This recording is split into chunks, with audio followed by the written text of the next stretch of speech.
Hello and welcome to Today in Space. I am your space science podcast host from the East Coast, Alex G. Orphanos, and it is the end of 2022.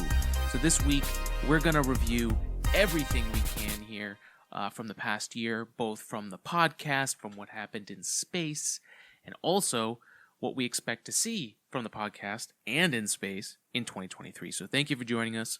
We're recording this here on December 30th. It is right before the end of the new year here on planet Earth, and we've got a few things to cover. So we're going to jump right into it. Thank you to our sponsors, Manscaped, Estes Rockets, and of course, as always, our AG 3D printing lab, where we bring ideas into reality with 3D printing. So let's start the show. Thanks for joining us. All right, so let's dive right in. So for the 2022 podcast review, we're going to talk about the top episodes from this year. So this year was very exciting in space, and there were a lot of topics that we talked about in the beginning of the year. We interviewed a lot of people this year, people in science who we will talk a little bit later at the end of this segment. But there was a lot of excitement and some very interesting peaks throughout the year, and I'm sure they will come to no surprise as to what the most popular ones were this year. So let's get into it. Starting in June, the James Webb Space Telescope had just started to reveal its first images, and without a doubt, that has been one of the most popular things from this year. People love what James Webb Space Telescope has shown us about the universe. We're still constantly getting a almost gradual feed from JWST and the NASA team and the European Space Agency team. So many people were involved. This was truly an international effort. They unfolded a spacecraft completely in space on its own. It had all these procedures it had to do, and it did all of them perfectly. Even had a micrometeoroid impact, but the telescope was built for such an environment, and so it's still doing some great work. We're seeing what the infrared spectrum can show us. And really the amazing sensors that are aboard JWST.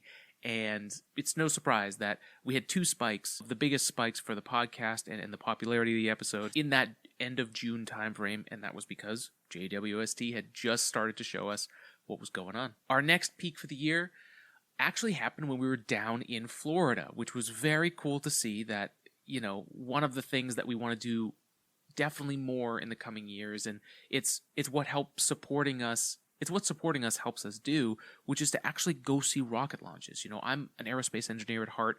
You know, the hardware, the stuff that brings us to space, that makes space possible. Those are the things that we're really excited about, and you know, I think most people are. I mean, what SpaceX's technology is doing, what the technology that's coming out from all of these companies and organizations like NASA and like. All of this stuff is super cool, and being there in person, there's a vibe. There's something really exciting, and so it's awesome to see that really two of our major peaks were around the Artemis 1 double scrub launch period when we were in Florida in August and September.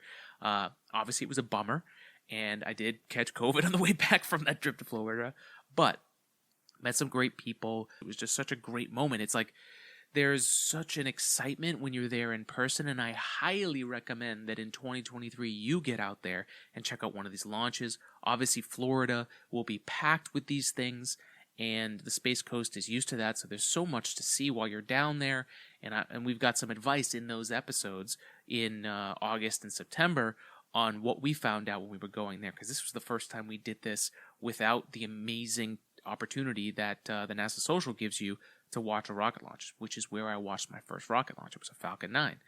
And I was able to see a night launch the last time I was there. So that was really cool. I was able to put out a lot of content because I was there and I had the time, and I want to do more of that. So definitely look for that, and thank you for making that one of the most popular things. Thanks for following us while we went on that adventure.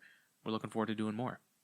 And then finally, one of the biggest peaks of the year was when Artemis 1 was around the moon, around Thanksgiving time, when people had time off and were able to start seeing the first moon mission in a lot of our lifetimes with human-rated spacecraft. And, you know, that mission has returned, and we've done a ton of coverage on that mission, and especially the time around the moon. We have a two-parter on YouTube And of course, the episode, if you're watching on any of the podcast apps, we really went into a lot of the science that's there. So if you're looking to figure out, like, what did we do around the moon? Great, we went to the moon, we came back, but what did we do?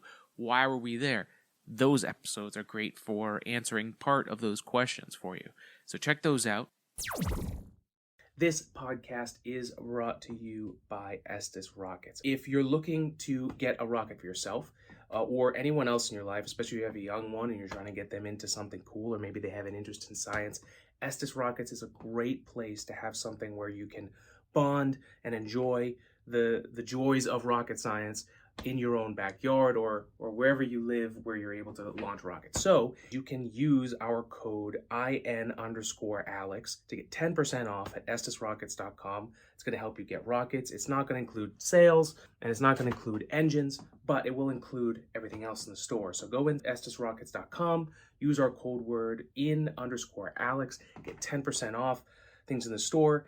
And maybe you're not looking for the Falcon 9 rocket. I mean, look, we have here, we picked this up a little while ago here. This is the commemorative edition of the Saturn V rocket, which obviously is coming in real handy as we're talking about this episode, the moon mission, Artemis 1. The Apollo program was obviously a big thing, and this one is actually the Apollo 11 commemorative edition, which is really cool. But IN_Alex, get 10% off at Estes Rockets, and get something good for yourself or someone that you love for the holidays. And that's it, folks. Thank you, Estes Rockets, for your support and for sponsoring the podcast. Let's get back to the show. We also had our Spotify Unwrapped, and one of the interesting things that we got was, who are the space people in Today in Space? Who are you? What kind of fans are you that you're listening to on Spotify? Spotify actually gave us a version of that in our Unwrapped, and it's enthusiasts. You guys were the ones that came out on Spotify. If you're listening to us on, if you're listening to Today in Space, you guys are the mega fans. So thank you. We do have some things that we could start doing on Spotify that I have to figure out and not break our feed. So I have to get in touch with those folks and figure it out. But there's a chance we may be able to get the video up on Spotify at the same time. So you mega fans, we've got some good stuff coming for you in 2023. Look forward to that. And, it's really, talking about video, it's crazy to see like how much things have changed in the lifetime of this podcast. This podcast started as audio only for years. And it wasn't until I kind of got the courage up to do a YouTube channel that as I started to take the podcast a little bit more seriously, we hadn't been using video. And that's a whole nother thing. Before I used to just be able to set up a microphone and record whenever. Now, we set up the corner of our studio here for our little spaceship here for Today in Space. And that has been actually a great learning opportunity for me and a growth opportunity for me. I've gotten better at what I'm doing, and that's kind of the theme for 2023. But the point I'm saying is that, in this last year, in 2022, this was a big year for us actually focusing on YouTube, making clips, constant clips and full episodes, even full audio episodes, which are getting traction on YouTube as well. So, if you guys follow us on YouTube, our subscriber base is growing. We're almost at 400 subscribers, and that's amazing. So thank you for all those subscriptions. Thanks for following us, and we would love to hit 1K in 2023. So that's what we're working towards. And at the same time, social media for us really took off in 2022. I think during the pandemic, I really started focusing. I also had been laid off at the time. So at the beginning of the pandemic, I had some more time to focus on the podcast, followed people like Gary Vaynerchuk and, a bunch of the people that he interviewed on his podcast to like figure out, okay, what's the game of content? How can we make this even more serious and more real and reach more people? That's, I feel like we've been doing a good job here, and a lot of it is just me learning how to get this out on the internet, and social media has been a great way to do that. There are also tons of space content influencers that are on Instagram and TikTok, and it's been great like following everybody and seeing what they're doing and cheering them on when they do really, really well, and I've learned a lot from them.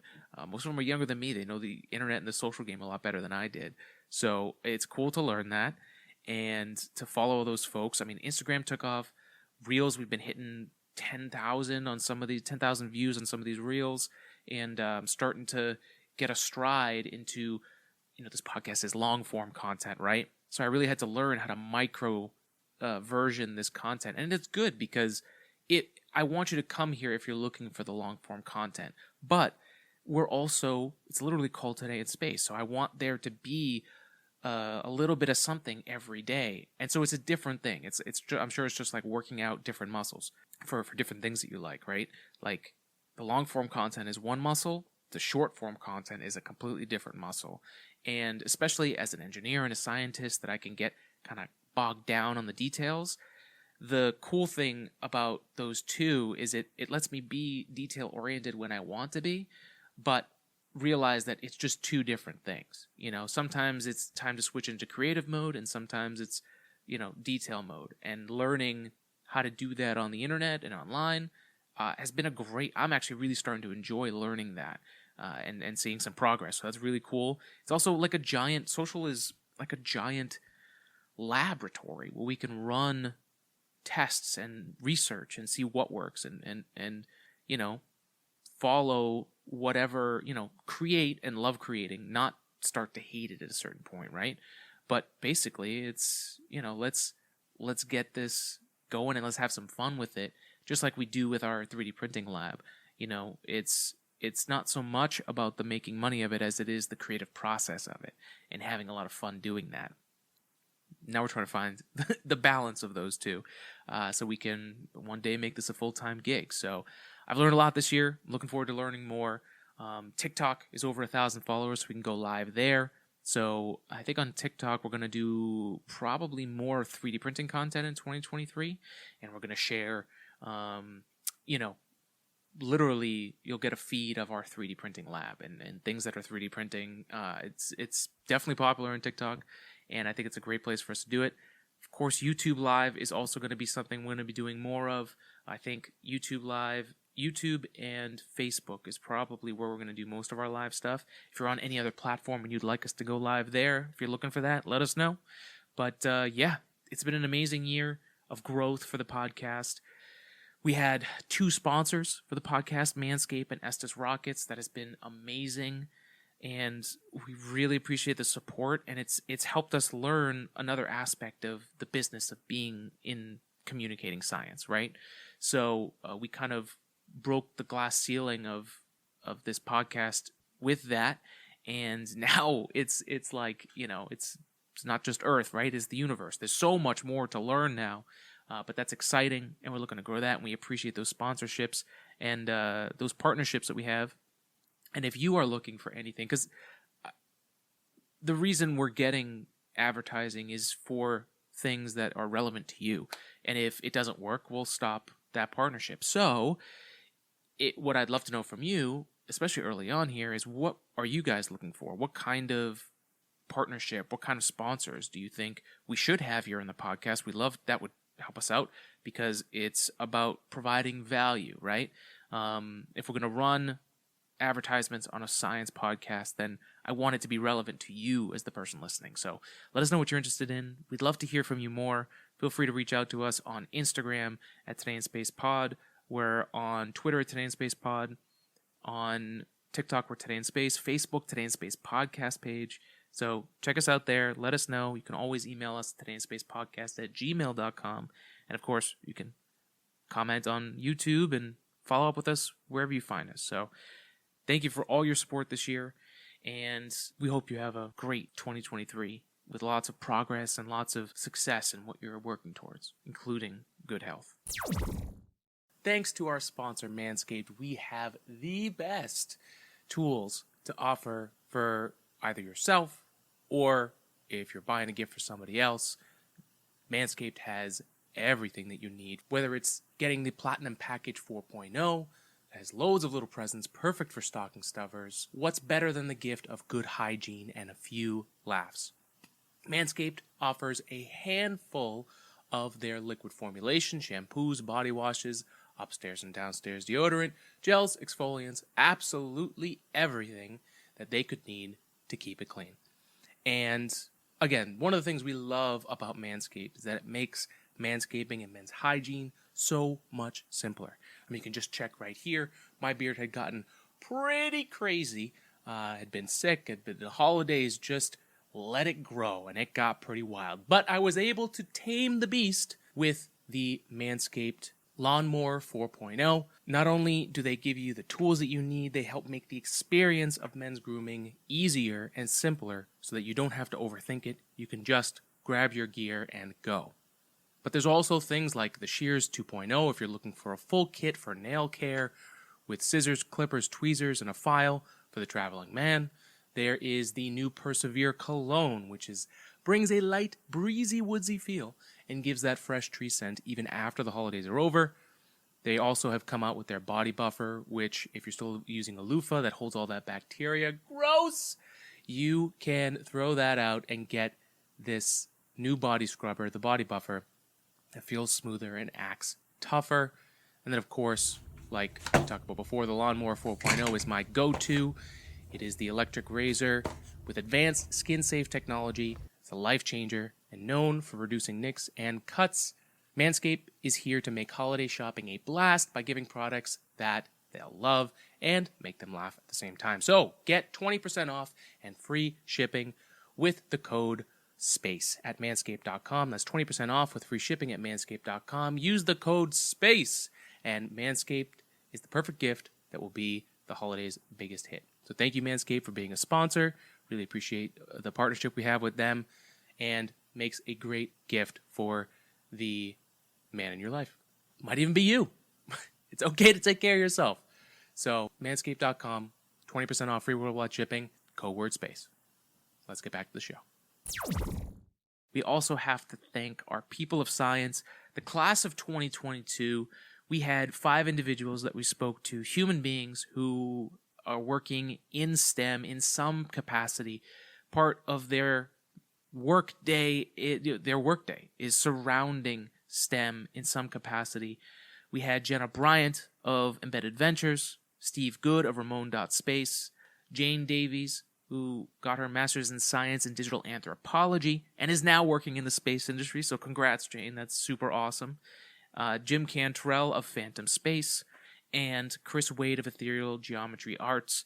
All those episodes are available from this last year, and we thank each and every one of those people for coming on and sharing their STEM origin story and, their perspective. We have entrepreneurship, we have satellite technology, we have digital anthropology, we have, Chris Wade's art and the way he looks at the world and his surreal space art. And then Jenna Bryant being on the venture side of things and investing in companies and growing companies and trying to make sure that the private sector of space is also providing things that the entire space industry needs, part of that being the military, and making sure that the United States as a whole is growing all things vertically in space.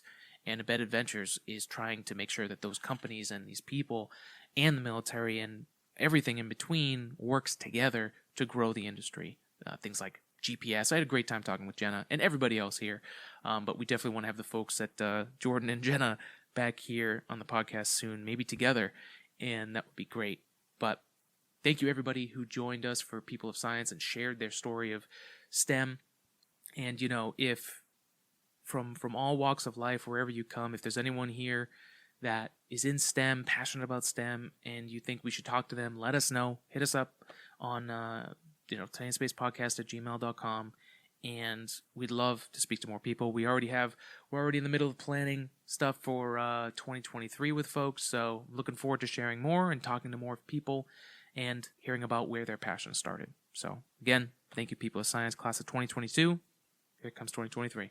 So, from 2022, we saw there were a few themes in space. The first one is that human spaceflight, the new era is here, and it's the moon era. We are now at a place where multiple missions, multiple technologies are going to be making human spaceflight possible on the moon's surface again, as well as building the next step for going to Mars and building things like the Gateway and long-term duration in space. So this is the human spaceflight moon era, and there's a lot to be done. And there's going to be some other themes that we're going to talk about as things progress here. But in 2022, there was Artemis 1, there has been a lot of development on Starship, and iSpace just sent their lander to the moon, so the moon is the target for 2023 and beyond, and I can't believe that we live in this era where we actually have human-rated spacecraft going to the moon on a pretty routine basis. We also saw amazing technology demonstrations in space with James Webb Space Telescope, again, unfolding in space, and then just deploying the highest quality images that we can get from space and learning so much more about the images like from Hubble and Kepler and all these other, like Chandra, all these other images of space that we're so used to. We're seeing another side of them in the infrared, but then at the same time, we're able to find so much more about the most ancient galaxies and the atmospheres of potential habitable planets. We're just able to diagnose the sky in such a unique way. And then with DART, we literally sent an impactor spacecraft to the surface of an asteroid, and we were able, a dual set asteroid, a binary, and we were able to see how the orbit changed of Didymos compared to its main couplet. And we were able to see that not only did it affect the speed to potentially show us that we can, defend ourselves in an Armageddon type scenario, but it overperformed, and it shows us that the physics applied do work extremely well.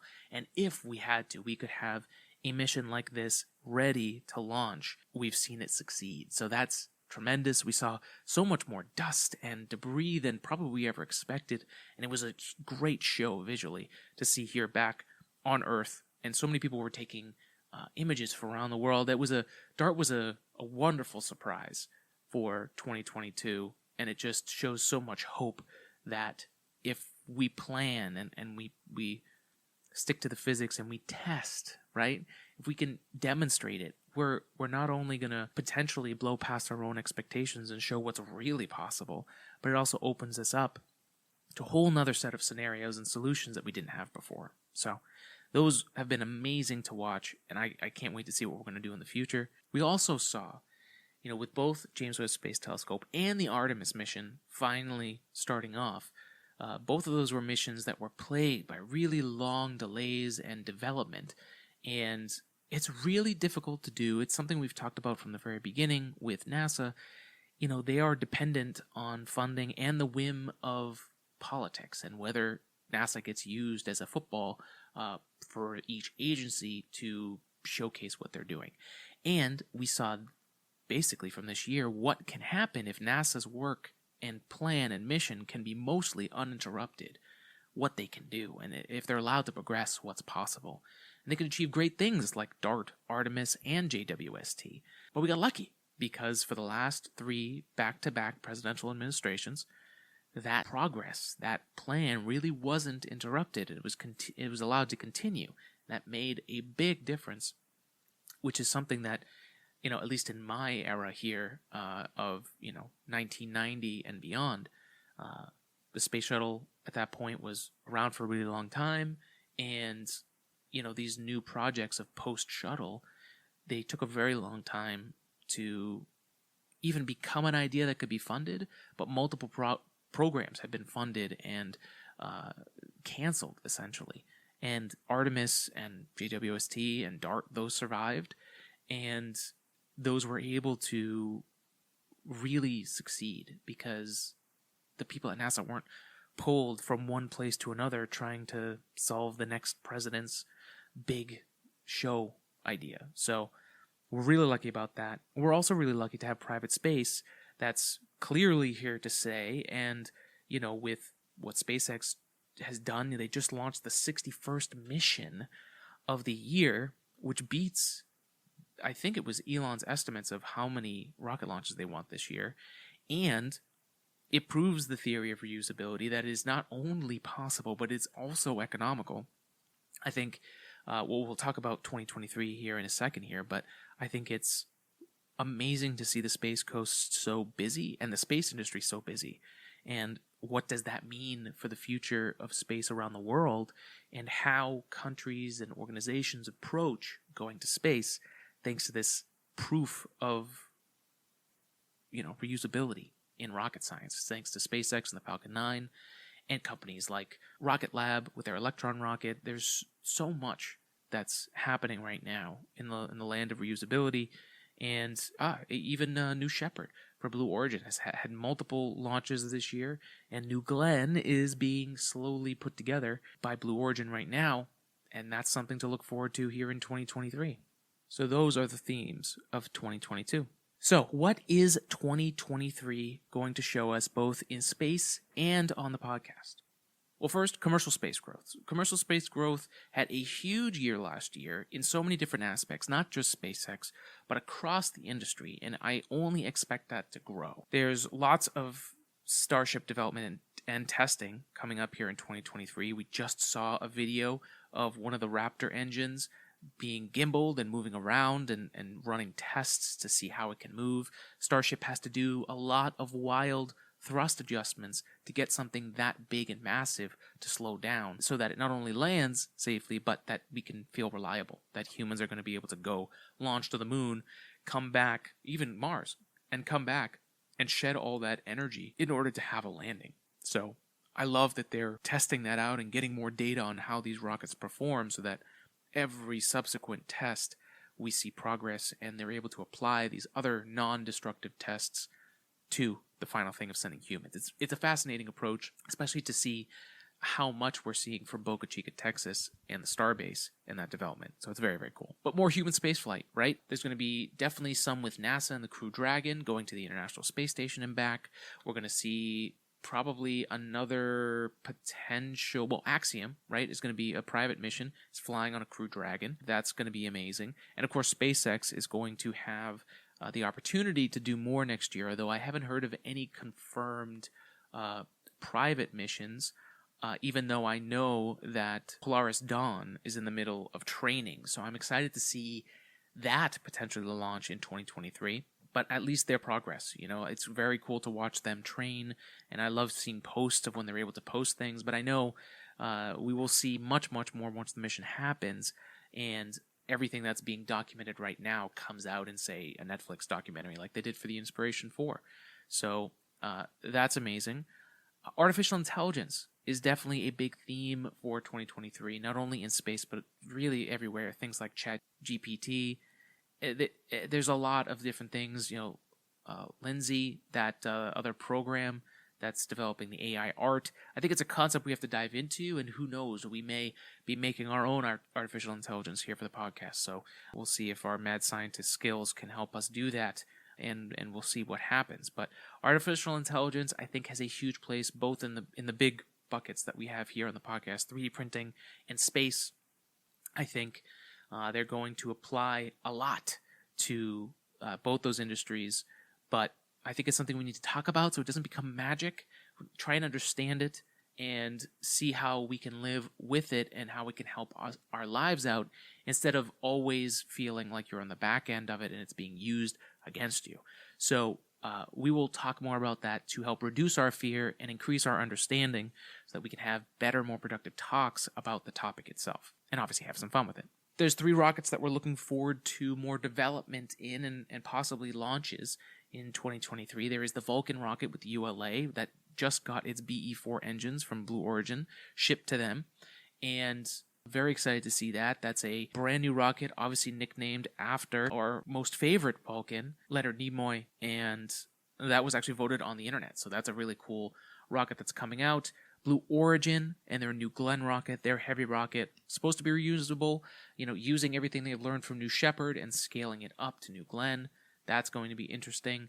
And Rocket Lab's Neutron, which is their real heavy lift, or I should say, it's their orbital reusable rocket. Instead of tossing the first stage of the rocket, the entire thing, even the payload and the fairings are one thing. So very Starship-esque. So we're looking forward to that. 2 big idea buckets that we're going to talk about, themes for 2023, are 3D printing in space and living in space. We're going to talk about where the technology is today, things that people are working on today that may provide a future for us soon, and really ways that 3D printing could be useful in the future. And the same goes for living in space. What technology is being worked on? What are the challenges? And some of the things that we know from Earth that are going to apply to places like the moon and elsewhere. And how can we learn from that and predict possibly what might be possible? So we're excited to talk about that. SpaceX continues to push the launch cadence further in 2023. There's going to be lots of infrastructure work and building up the capabilities to bring all the rockets back and recovered and do this. This has never been done before. 61 launches. That's potentially 61 recoveries. And that's a lot of action on the Cape. The Cape Canaveral was not built for this kind of in and out. And just because it's being done doesn't mean that it's being done at a scaled rate. And so there's a lot of things that this year has probably shown SpaceX that they now need to work on, right? Things that they have to make better and increase the possibility that they can do this more regularly and keep the cost down. Because, if things start breaking down, if things start, it's a saltwater environment, there's going to be a lot of stuff coming in and out that those ports are being used more than they've ever been used, especially from rocket perspective. So I expect a lot of progress from there in 2023, and I wish the SpaceX team to do it because no one's ever done this before at this rate in the amount of a year. So they plan to have even more launches for 2023, so it's going to be interesting. And while Artemis 1 was super exciting in 2022, we will not have an Artemis mission in 2023, but there will be a lot of work for NASA to prepare for Artemis 2.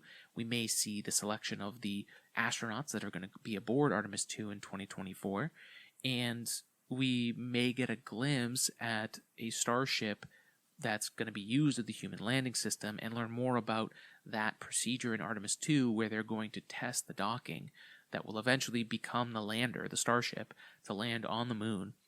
So I'm looking forward to seeing what that test looks like and more of this partnership to get us to the moon. So again, no Artemis mission in 2023, but in 2024, Artemis 2 is slated to launch. It was about 18 months after the return of Artemis 1. So we're looking to see what we've learned from Artemis 1 in 2023 and all of the hardware development and planning that's going to go into the mission in 2024. All right. This part of the episode, we're going to talk about what I learned this year about making content, and specifically around like space and science content. In a world where things are moving towards the internet more and more, things are going to be digital, and even a lot of colleges and just people learning things is moving to the internet.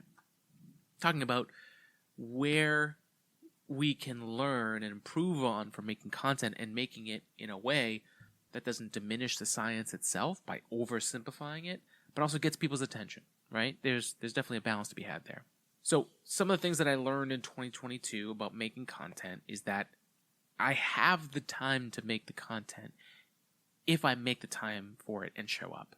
And that's a really, seems like a very simple thing, but it's definitely a lesson that was well learned. And, in 2022, knowing how much time I actually have was a big discovery. And I went through a process where now we've gone through multiple iterations where it's like, how much time do you actually have free? And then how much time do you think it's going to take to do those things that you want to do?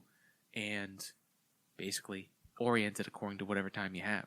Because what I did for a really long time was any moment that I thought I had free or that I could help make free, I took advantage of. And it was really good in the early years to learn this craft of talking online and podcasting and being a science communicator and simplifying the complex aspects of space and science, but not overdoing it.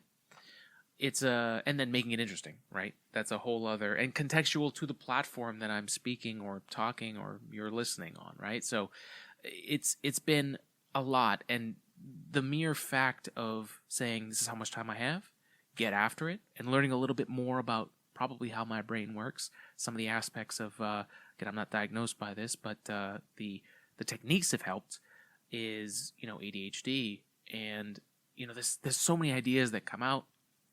And I used to get very anxious, and I still fight the anxiety of, hey, I have all these great ideas that I want to do, but I don't know if I have enough time, or making the time for that stuff and prioritizing that, but then losing track of the other things that make me a human being, that balance me out, that give me the fuel and energy to do these kinds of things and have good relationships. Like that's the balance I have, and knowing how much time was the first step.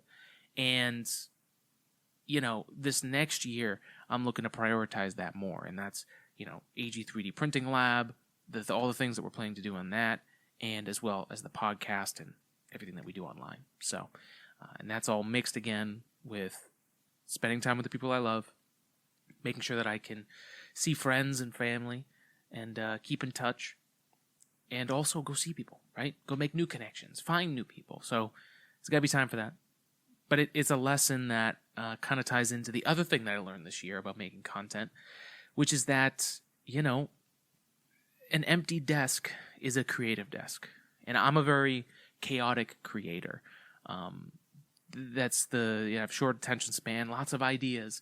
So there's a lot of chaos around that, but I kind of like the chaos. So I think like 75% organization, 25% chaos. And so a literal manifestation of that is my desk and my workspace. And,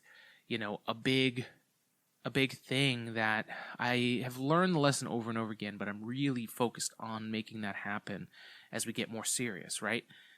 The thing I learned in 2022 was how much time I had. And then I realized throughout the year that short attention span and the constant ideas, I wasn't finishing enough things and completing projects. And so then that clutter kind of built up to the point where then I couldn't do things in the time that I had allotted myself. So the literal idea of keeping an empty desk to start at each day or to come back to each project, or if it is busy and it does have things on the surface, whether it's our desk here or our workbenches down in our lab,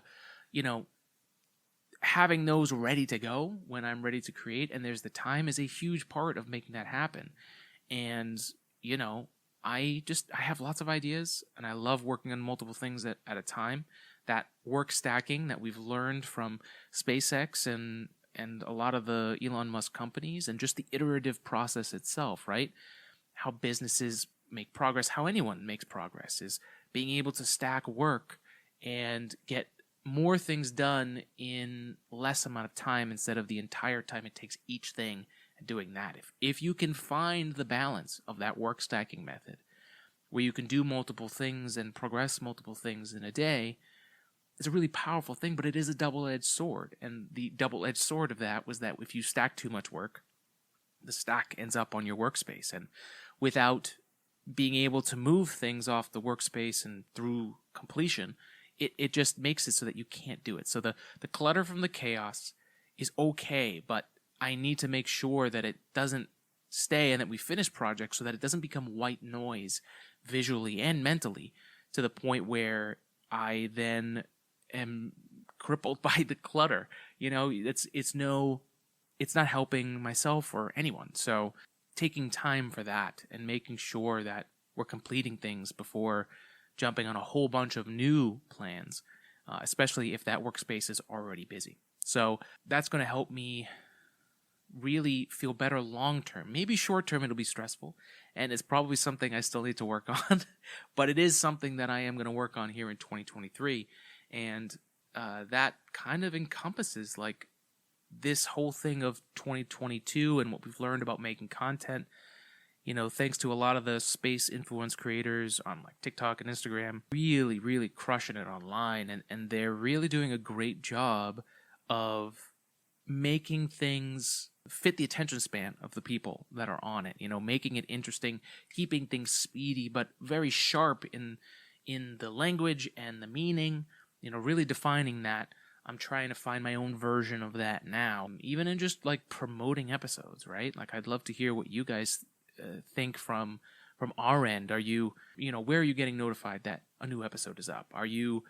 Is there so much in the episode that it's actually better to have like a bite-sized version? Like, what are we listening to? What's up next? I think the clips have done that on YouTube really well. I think the shorts have promoted that really well on let's say YouTube and the Reels and the TikToks, like all of those shorter form micro content versions of the thing that we're talking about is the gateway to get you in to sit down for a longer conversation, right? So it's a weird thing to talk about, but it's very interesting to think about the kind of top level. How do we get the content in front of more people that are interested in this type of thing? So, or that could be interested in this type of thing. And I think we've done a good job on the social side of things, social media side of things, to really promote, but there's definitely more that can be done. So that's what I learned this year. So there is time. Make the time. Figure out how much and make the time for it. Make it so. Make sure that the desk, the creative desk, whatever that form is, whether it's the workbench, whether it's the 3D printing bench, or whether it's the podcast bench here, keep it empty and ready for the next creative task, and keep the clutter down. Chaos is fine, but you have to start clean. So I know there's a lot of alliteration there, but it just kind of happened that way. So clutter from chaos is fine. Just make sure you have a blank slate to start from every time. And then the other thing is that rocket launches are awesome, and I want more of them, and I know you want more of them. So, clearly covering the rocket launches and being there in person was a huge thing for you guys. And believe me, I want to follow more of those. And there may even be a local rocket company that is here in our neck of the woods here in New England that we may be visiting more often. So one thing for 2023 and making content, and maybe even if we can't go in person, just covering it live.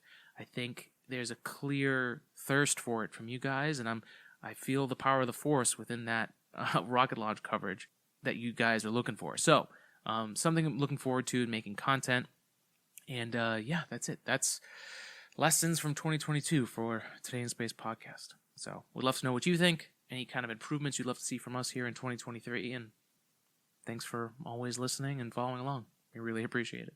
So we just have to say, again, thank you for everyone who's followed us, supported us, subscribed, liked, shared, told somebody else about this podcast, and supported us through HE3D Printing or any of our sponsors, Manscaped, Estes Rockets. We really appreciate all your support. All the people of science that joined us, thank you so much. We have so much planned for 2023, and we can't wait to share that with you. There's a lot that we can hope for here in 2023. Things have been definitely crazy the last few years, and I'm hoping we are moving more towards something more normal. One could only hope. So the only way to make that happen is for us to work on ourselves, make ourselves better as human beings, the best version of ourselves that we can be at this time. It is subjective to time and space. So, readjusting those expectations of what you believe you could be in the future to where you are today and what you can become in the same day / tomorrow and in the next year. Focus on the time period of what you have in front of you and get after it. Make it so, as the shirt says. Spread love and spread science. Thank you for joining us. And here's to an amazing 2023 and more progress in space and hopefully humanity. Thanks for joining us. See you next time. Next year. Have a good one.